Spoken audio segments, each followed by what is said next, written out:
Hello everyone, আজকে সকাল সকালই গেছিলাম একটা বাচ্চাকে পড়াতে। এটা হচ্ছে আমার একটা স্টুডেন্ট, ও হচ্ছে আমার কাছে এখন নতুনই পড়ছে। তারপর আমি চলে গেছিলাম, আমি বাড়িতে এসেছি, আর বাড়িতে এসেই এখন আমি খেয়ে নেবো রুটি তরকারি, কারণ আমার এখন আবার যেতে হবে আর একটা বাচ্চাকে পড়াতে। আর হ্যাঁ, তোমরা কে কে টিউশনি পড়াও অবশ্যই কমেন্ট করো। আমি কিন্তু দুটো বাচ্চাকেই পড়াই, একটা বাচ্চাকে সকালে, একটা বাচ্চাকে বিকালে। আসলে আজকে রবিবার, যেহেতু বিকালবেলা আমি ফ্রি আছি, তা ভাবলাম যে আমি তাহলে বিকালবেলা আমি আজকে কাউকে পড়াবো না, সকালবেলায় ওকে পড়িয়ে দিই।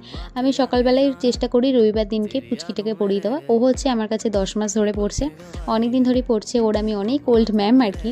তো যাই হোক, এখানে আমি ওকে লেখাচ্ছিলাম, আর এখানে ও দুষ্টুমি করছিল, তাই আমি ওকে একটু বকেও দিলাম আর কি। যাই হোক, তারপর তো বাড়ি চলে এসেছি। বাড়ি এসে দেখি আমার ভাগনা ভীষণ দুষ্টুমি করছে।